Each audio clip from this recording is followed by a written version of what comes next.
Bonjour, c'est Ursule encore. On est le 7 mai 2025.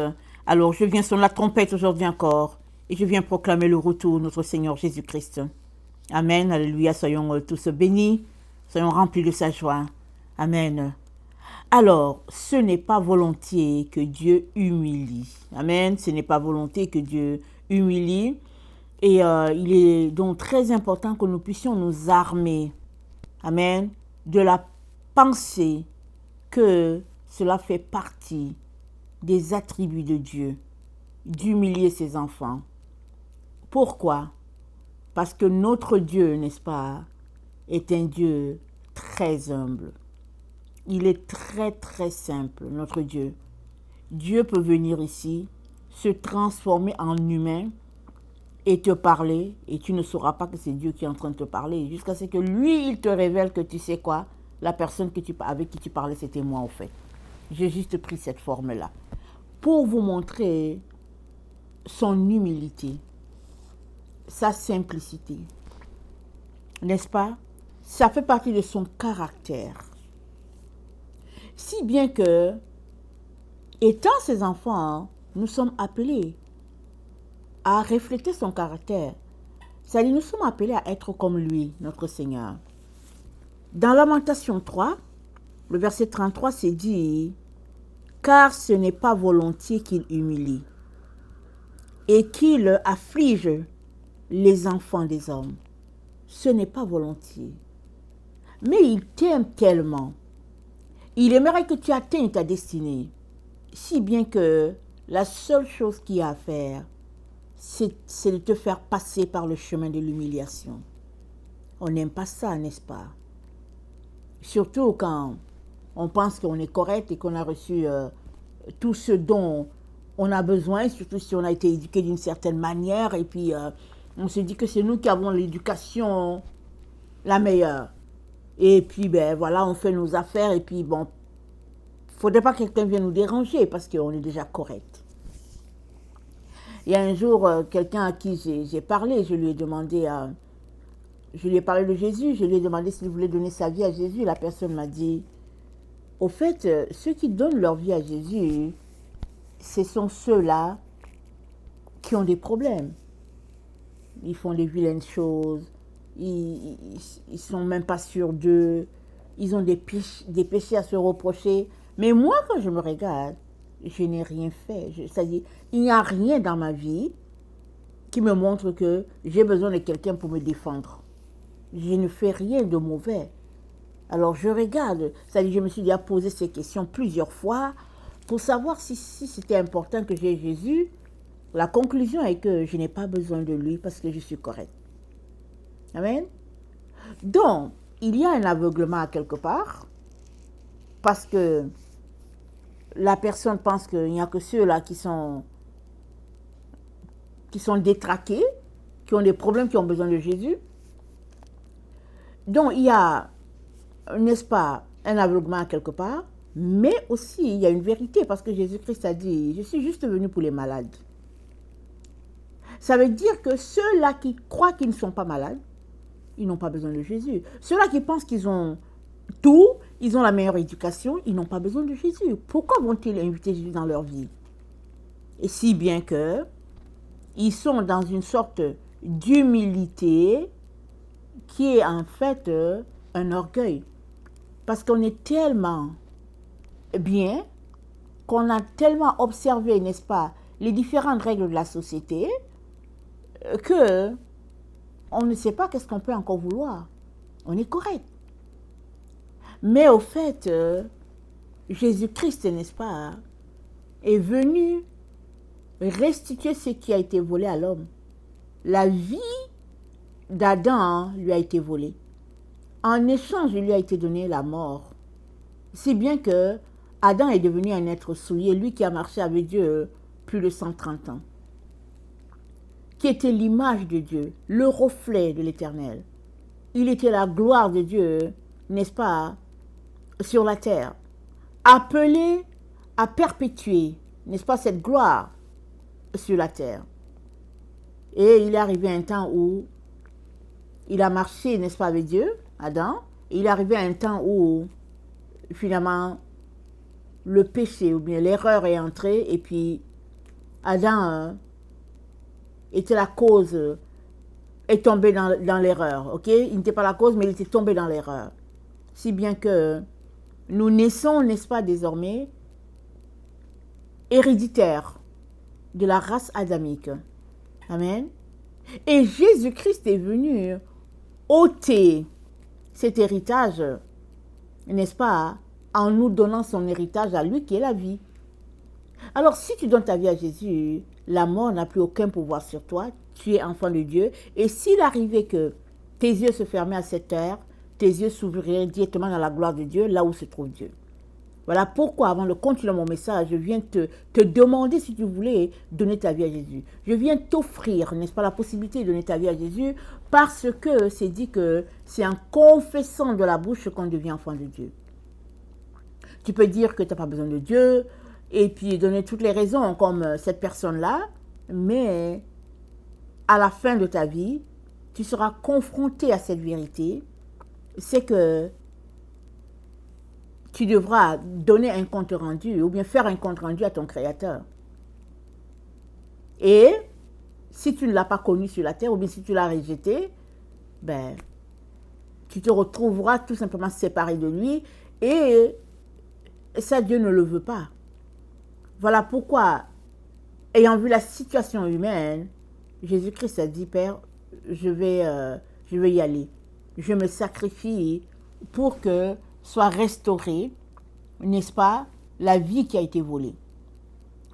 Alors, si tu aimerais que cette vie te soit restituée, juste prier après moi cette prière afin que tu sois ajouté à la famille de Dieu. Amen. Seigneur Jésus, je viens devant toi en ce jour te dire merci de ce que tu as choisi de mourir à ma place afin que ta vie soit la mienne. Je choisis aujourd'hui de te donner ma vie. J'aimerais que tu sois mon sauveur, mon Seigneur, mon maître. J'aimerais connaître la joie d'être enfant de Dieu. Merci aussi pour le Saint-Esprit qui est là pour m'enseigner dans toute la vérité. Amen. Amen. Alors, si tu as fait cette prière, tu es un enfant de Dieu. Parce que ta bouche l'a confessé. Il n'y a pas autre chose que tu puisses faire pour ne pas l'être. Parce que ta bouche l'a confessé. Amen. Et Dieu va t'expliquer au fur et à mesure, n'est-ce pas, tout ce qui te revient. Tous les avantages que tu as en tant qu'enfant de Dieu. Pourvu que tu viennes à lui tous les jours, dans la prière, la louange, lisant ta Bible, lui parlant, n'est-ce pas, comme tu parlerais à quelqu'un. Alors, Dieu peut t'indiquer une église où tu pourrais aller, une personne qui pourrait te coacher, ou bien même, il va te dire, tu n'as besoin de personne, sauf de moi, Jésus, et puis mon Saint-Esprit est là pour t'enseigner. Amen. Fais-lui confiance. Il va te conduire. Amen. Alors, pour revenir à ce qu'on disait, Jésus-Christ, donc, est mort, il nous a donné sa vie, il nous a injecté sa vie. Mais pour que cela soit possible, il a fallu que Jésus-Christ marche dans l'humilité. Parce qu'il était Dieu. Dans la présence de son Père, il est fils de Dieu, il est aussi Dieu. Il a tous les attributs de son Père. Il a laissé ça de côté. Il s'est dépouillé de sa gloire. Il est venu sur la terre, il a marché comme un simple homme. Tellement les gens ne l'ont pas vu venir que finalement, quand ils ont entendu que c'est le fils de Marie, ils ont conclu que Marie avait fait des choses qui n'étaient pas bien. Et voilà pourquoi souvent ils demandaient à Jésus, mais ok, qui est ton père? Qui est ton père? Question de l'humilier pour dire, tu es un enfant sans père. Mais la vérité était que Dieu, n'est-ce pas, était son père et puis tout était caché afin que seul ceux-là qui cherchent vraiment Dieu reçoivent Jésus-Christ pleinement dans leur vie. Et les autres qui veulent se moquer, les savants, ben, ils sont passés à côté de la vérité. Alors aujourd'hui encore, c'est comme ça. Aujourd'hui encore, c'est comme ça. Il n'y a que les enfants, les simples qui acceptent Dieu. Et parmi ces enfants qui sont simples, n'est-ce pas? Et puis ces adultes qui se font enfants, Dieu vient pour les aider à aller jusqu'au bout, n'est-ce pas, de leur décision de suivre Jésus. Et c'est de les humilier. Il n'y a pas un enfant de Dieu qui marche avec Dieu qui n'a pas été humilié. Il n'y a pas un pour qui Dieu va dire, ok, l'humiliation, pour lui, là, il est exempt d'humiliation parce que, et puis parce que. Non, tout le monde est humilié. D'une manière ou d'une autre, selon l'élément dominant dans ta vie. Dieu va t'humilier. Amen. Et c'est important. Et puis c'est bon. Amen. C'est seulement que quand on est dedans, on ne veut pas. On ne veut pas du tout, du tout. Parce que cela nous rabaisse, cela nous rend vulnérables. Amen. Et très, très souvent, Dieu va nous placer dans une situation de vulnérabilité. Il va nous placer avec les gens qui vont effectivement tellement nous humilier. Et là-dedans, il va tisser ton caractère. Il va faire ressortir, n'est-ce pas, qui tu es. Parce que le papillon, avant de devenir, n'est-ce pas, papillon, il est d'abord chenille. Il est chenille. Et alors que Dieu est en train de t'humilier, tu passes par cette phase de cocon-là.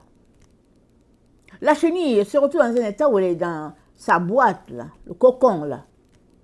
Et on a l'impression que la chenille est morte. Non, elle n'est pas morte, elle est dedans seulement. Elle est en train d'hiberner ou bien, en tout cas, elle est dans ce processus de transformation. De telle sorte qu'un jour, si tu es en train de regarder, tu vas voir que le cocon est en train de s'ouvrir et puis tu vas voir le papillon voler devant toi. Que c'est beau, n'est-ce pas, les papillons? Surtout quand on les voit sortir et puis avec leurs belles couleurs, leurs beaux dessins. Ils sont si beaux. Et puis, il ne faut pas les toucher. Une fois qu'on les touche, comment on appelle ça? La peau de ce papillon, ça peut coller sur toi. Parce que tellement, la soie du papillon, c'est tellement pur, c'est tellement beau. Mais avant que ça devienne beau, là, c'était la chenille. Il y avait des piquants dessus souvent, comme des poils, là. Et puis tu vois la chenille marcher, et puis tu ne voulais pas t'approcher pour dire, ah, parce que souvent, non, c'est pas agréable, ça fait comme un caterpillar. Mais quand ça devient le papillon, on dit, waouh, c'est beau. Mais il a fallu que ce soit d'abord la chenille avant de devenir le papillon. C'est pareil pour toi et moi.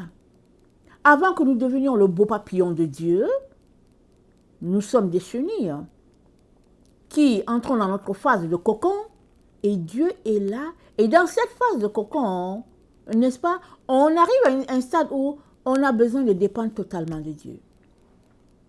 Et c'est là qu'il y a les brisements qui arrivent.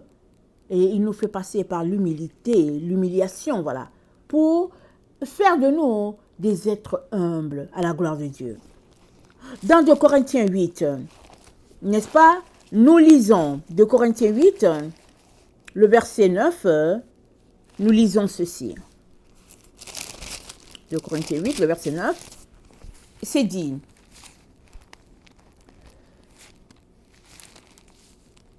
car vous connaissez la grâce de notre Seigneur Jésus-Christ, qui, pour vous, s'est fait pauvre, de riche qu'il était, afin que par sa pauvreté, vous fussiez enrichis. Amen. Jésus s'est fait pauvre. Tout lui appartient. Il s'est fait pauvre. Il s'est fait insulter, humilier, cracher dessus, frapper, insulter. La barbarie la plus cruelle, inimaginable, Jésus-Christ l'a vécu. Pour que toi et moi, nous puissions être appelés enfants de Dieu aujourd'hui. Amen.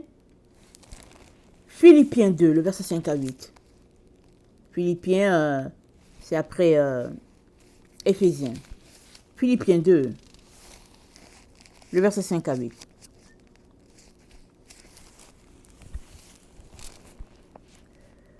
ayez en vous les sentiments qui étaient en Jésus-Christ, lequel existant en forme de Dieu, n'a point regardé comme une proie à arracher d'être égal avec Dieu, mais s'est dépouillé lui-même en prenant une forme de serviteur, en devenant semblable aux hommes, ayant paru comme un simple homme, il s'est humilié lui-même, se rendant obéissant jusqu'à la mort, même jusqu'à la mort de la croix.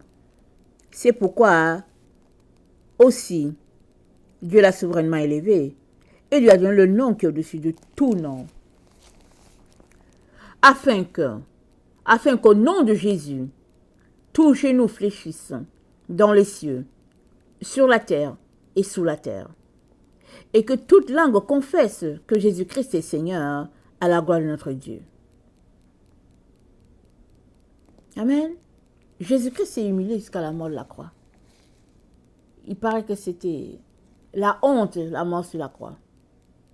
Toute ta famille recevait la malédiction. On te pointait du doigt. On disait, voilà, c'était le fait de mettre une croix sur une famille. C'était une abomination. Jésus-Christ et sa famille ont vécu ça, ils ont porté ça. Or, il l'a fait volontairement. Alors que les gens, n'est-ce pas, les Romains dans ce temps-là, humiliaient le peuple, clouaient les gens sur le bois, n'est-ce pas, Dieu a choisi ce temps-là cruel de la terre pour envoyer son Fils, pour nous montrer son grand amour. Et c'est dans ce temps cruel-là que Jésus-Christ est venu et il est passé, n'est-ce pas, par le jugement des hommes. Les hommes ont jugé et ils ont, n'est-ce pas, statué qu'il méritait la mort. Lui qui n'a rien fait, qui était innocent, qui était pur, ils ont dit il mérite la mort. Et puis la mort de la croix. Voyez comment Dieu nous a aimés. Et ça a été possible parce que Jésus-Christ s'est humilié.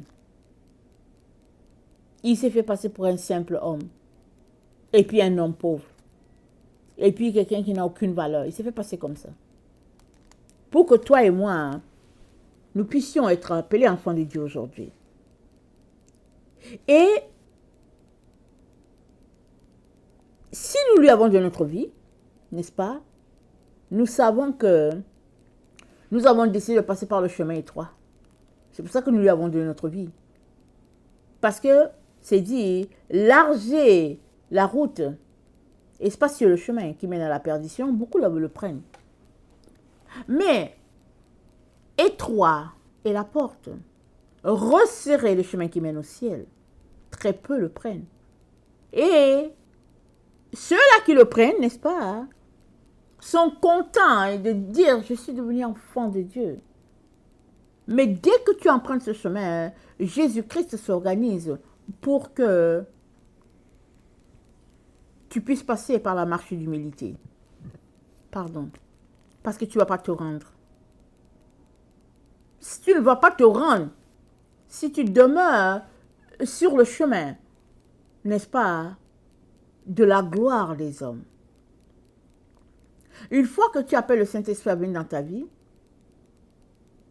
et que tu es prêt à obéir, n'est-ce pas, à ce que Dieu te demande de faire, alors l'Esprit de Dieu lui-même te fait passer par des chemins pour que tu puisses te dépouiller de la chair et laisser la gloire de Dieu paraître en toi. Paraître en toi. Amen. Et ce n'est que comme ça que tu vas arriver à destination. Le chemin de l'humilité, c'est le chemin de Matthieu 7. Et c'est dit dans Matthieu 7, n'est-ce pas, au verset 17, c'est dit, tout bon arbre donne du bon fruit, tout mauvais arbre donne du mauvais fruit. C'est-à-dire, on ne peut pas trouver du mauvais fruit dans un arbre qui est bon. Ou bien, disons-le autrement, si l'arbre est bon, ça veut dire que si tu es un bon arbre, Dieu ne s'attend pas à ce que tu envoies du mauvais fruit. Amen. Voilà pourquoi il te fait passer par le chemin de l'humilité. Pour qu'une fois épuré, ton fruit soit agréable à Dieu et à ton entourage. Parce que sinon, ce qui est en toi va te souiller, parce que la Bible dit, c'est ce qui est en l'homme qui le souille. Alors, te faisant passer par l'humilité, Dieu, n'est-ce pas, est en train d'ôter de toi tout ce qui te souille et qui va continuer de te souiller s'il ne fait pas cette œuvre-là de purification. Alors, il t'envoie les épreuves. Il t'envoie les épreuves parce que tu lui plais. Donc, plus tu lui obéis, plus il t'envoie les épreuves pour te presser. Et il enlève tout ce qui est mauvais là. Il enlève tout ça. Et il reste ce qui est bon, c'est-à-dire Jésus et toi. Il reste toi en face de Jésus. Parce que tout le monde a fui. Tout le monde est parti. Donc vous voilà à deux. Et Jésus-Christ va dire, celui-ci c'est mon fils bien-aimé. Celle-là c'est ma fille bien-aimée. Et il pourra, n'est-ce pas, aller jusqu'au bout de ses projets pour toi.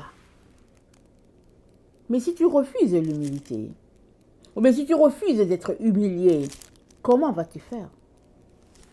Pour que le fruit qui est en toi soit mangeable. Amen. Comment vas-tu faire? Voilà pourquoi le Seigneur vient encore aujourd'hui nous encourager, n'est-ce pas, à prendre le chemin de l'humilité comme l'a fait Jésus. Amen. Il s'est comporté comme un simple homme.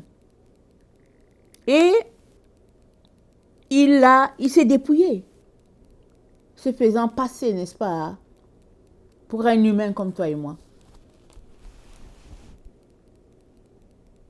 Et il a fait son œuvre, et il l'a accompli, et il nous a montré, n'est-ce pas, par son exemple, comment nous devons aussi nous comporter pour que, à la fin, toute la victoire soit à notre Dieu, à lui et à lui seul. Amen.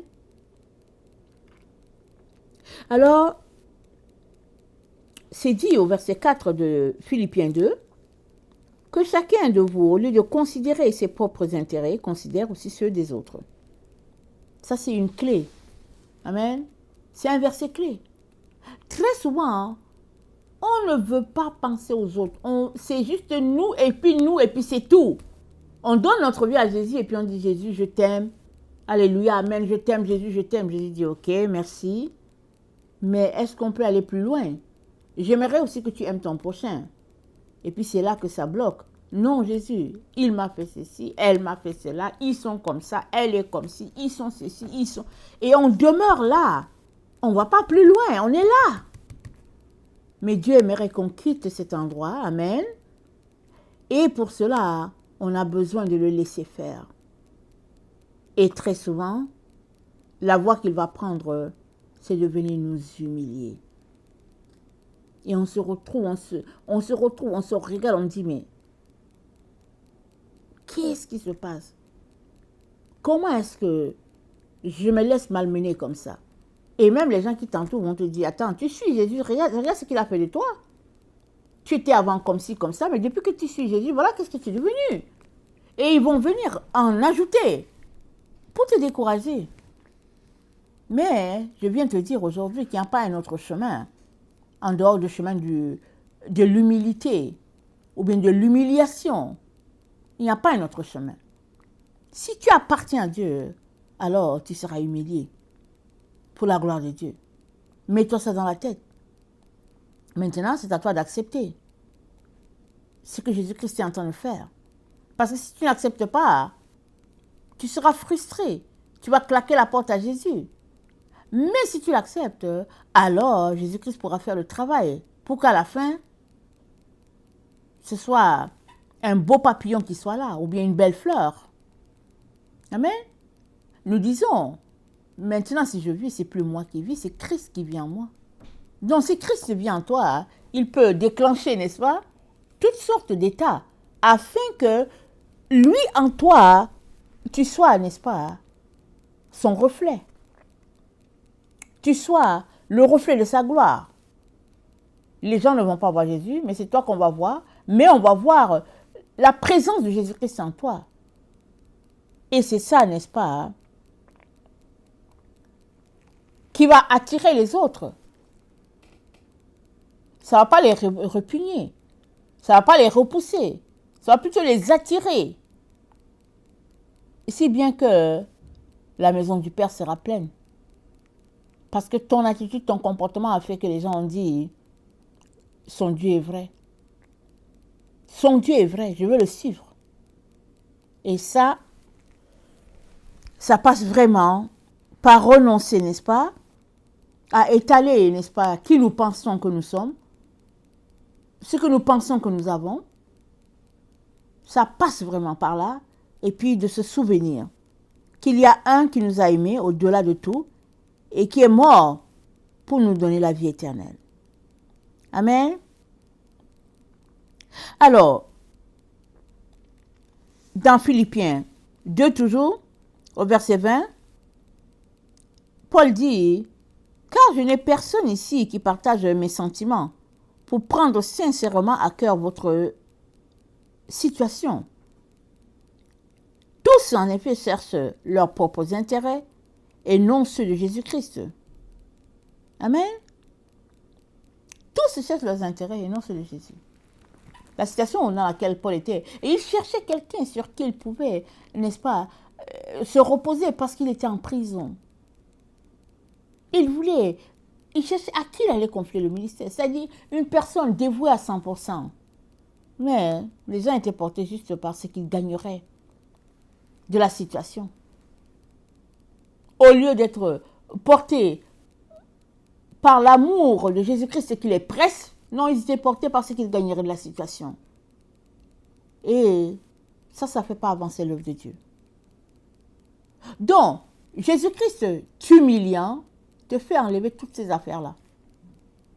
Où tu cherches ton intérêt, où tu veux être vu, où tu penses que c'est toi, tout est toi. Jésus-Christ, il s'organise pour que tout ça, ça saute.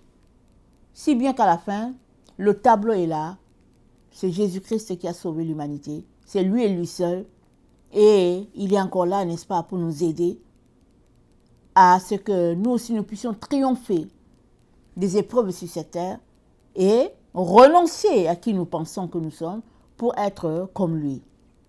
Amen.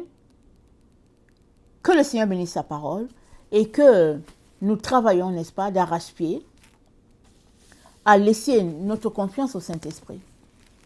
Et le travail ici devant Dieu, n'est-ce pas, c'est de passer le temps en présence de Dieu. Le Saint-Esprit va venir te remplir. C'est pas lourd, passer le temps dans la présence de Dieu. C'est pas lourd du tout.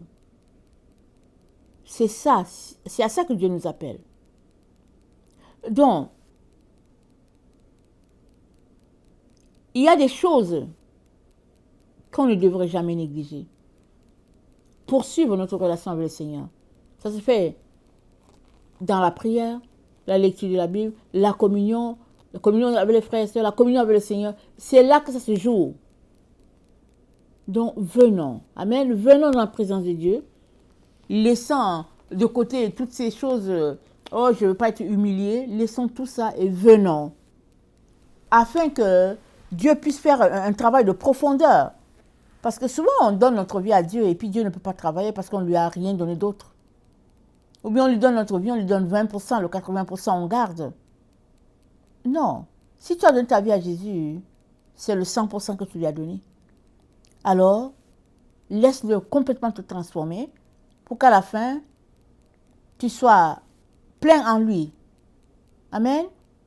Que le Seigneur bénisse sa parole et que sa gloire, n'est-ce pas, remplisse les cieux et la terre. Amen.